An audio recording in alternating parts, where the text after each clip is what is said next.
One रोपण में भारत को मिली सफलता के आधार पर मनरेगा, CAMPA कोष और अन्य स्रोतों के बीच तालमेल के माध्यम से तटीय रेखा के साथ साथ और लवन भूमि पर जहां भी व्यवहार्य हो मैंग्रोव पौधारोपण के लिए तटीय पर्यावास और ठोस आमदनी के लिए मैंगो पहल मिस्ती की शुरुआत की जाएगी।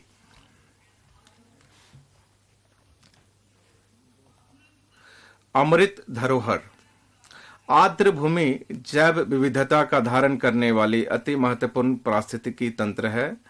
प्रधानमंत्री जी ने अपनी सबसे हाल के मन की बात में कहा है, अब मैं उसे उद्धृत करती हूं कि अब हमारे देश में रामसर साइटों की कुल संख्या बढ़कर 75 हो गई है, जबकि 2014 से पहले इनकी संख्या मात्र 26 थी।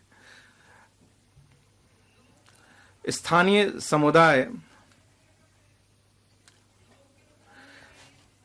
समुदाय संरक्षण के प्रयासों में हमेशा आगे रहे हैं। सरकार अमृत धरोहर स्कीम के माध्यम से इनके विशिष्ट संरक्षण मूल्यों को बढ़ावा देगी। इस स्कीम को आर्द्र भूमि के इष्टतम उपयोग को बढ़ावा देने तथा जैव विविधता, कार्बन स्टॉक, पर्यावरणीय पर्यटन के अवसरों तथा स्थानीय समुदाय के लिए आय सृजन बढ़ाने के लिए अगले 3 वर्षों में कार्यान्वित किया जाएगा। तटीय नौवहन को व्यवहार्यता अंतर निधियन के साथ सरकारी निजी भागीदारी PPP रीति के माध्यम से बढ़ावा दिया जाएगा, क्योंकि यह यात्रियों और माल भाड़े दोनों के लिए परिवहन की ऊर्जा कुशल एवं कम लागत वाली प्रणाली है। वाहनों का प्रतिस्थापन,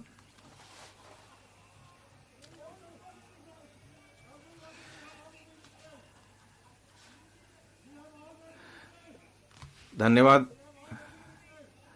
प्रदूषण करने वाले पुराने वाहनों को बदलना हमारी अर्थव्यवस्था को पर्यावरण हितैषी बनाने के लिए बहुत आवश्यक है। बजट 2021-22 में उल्लिखित वाहन स्क्रैपिंग की नीति को और बढ़ावा देने के लिए मैंने केंद्र सरकार के पुराने वाहनों को स्क्रैप में देने के लिए पर्याप्त निधियां आवंटित की है। राज्यों को भी पुराने वाहनों और एम्बुलेंसों को बदलने के लिए सहायता दी जाएगी।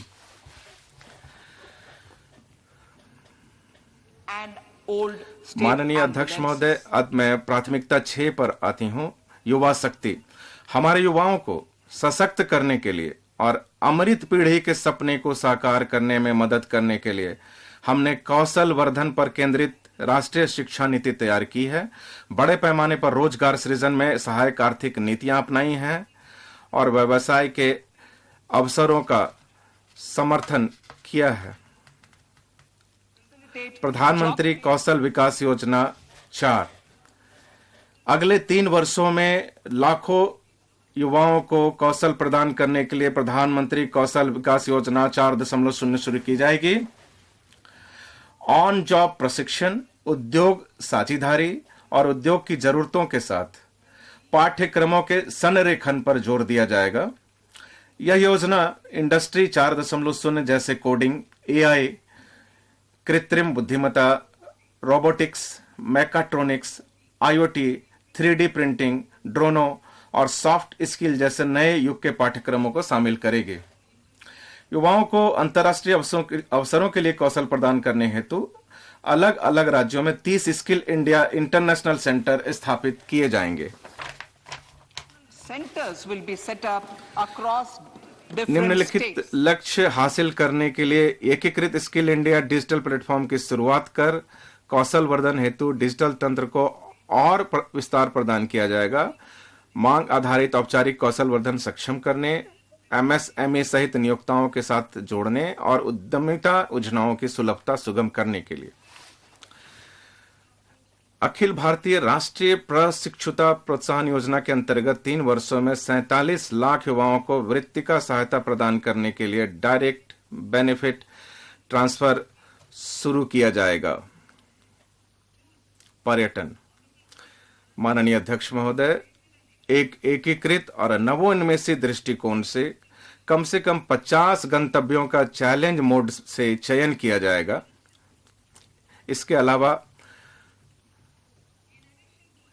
पर्यटक अनुभव को संवर्धित करने के लिए प्रत्यक्ष connectivity, virtual connectivity, tourist guide, food street और पर्यटक सुरक्षा के उच्च मानक जैसे पहलुओं के अलावा सभी प्रासंगिक पहलुओं को एक ऐप पर उपलब्ध करवाया जाएगा। प्रत्येक गंतव्य को एक संपूर्ण पैकेज के रूप में विकसित किया जाएगा। पर्यटन विकास का फोकस घरेलू पर्यटकों और साथ ही साथ विदेशी पर्यटकों पर होगा।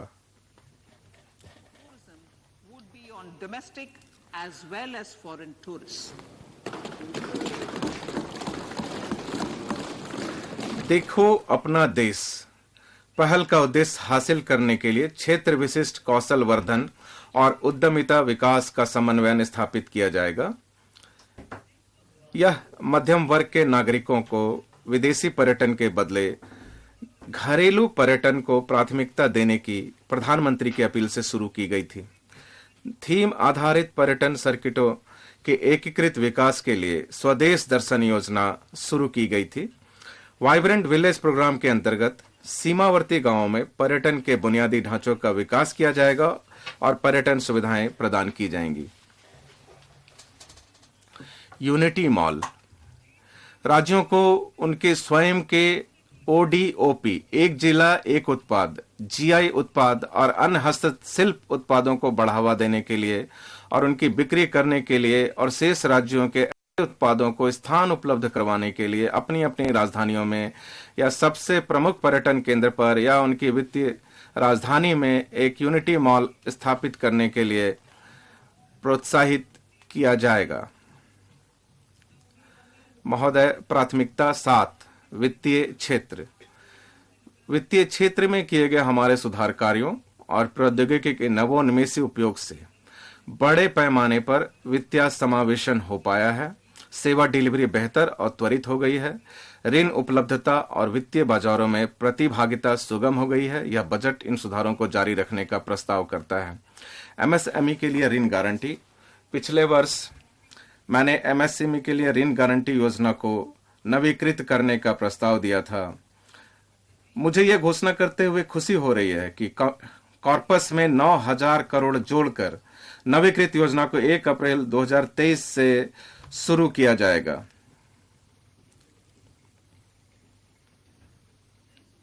इससे अतिरिक्त 2 लाख करोड़ का समपार्श्विक मुक्त गारंटी युक्त ऋण संभव हो पाएगा। इसके अलावा ऋण की लागत में करीब 1% की कमी आएगी।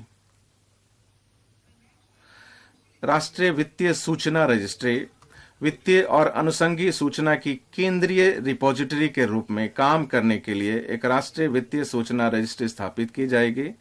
इससे ऋण का कुशल प्रवाह संभव होगा, वित्तीय समावेशन को बढ़ावा मिलेगा और वित्तीय स्थिरता बढ़ेगी। एक नया विधायी फ्रेमवर्क इस क्रेडिट पब्लिक इंफ्रास्ट्रक्चर को विनियमित करेगा और इसे आरबीआई के साथ परामर्श का डिजाइन किया जाएगा।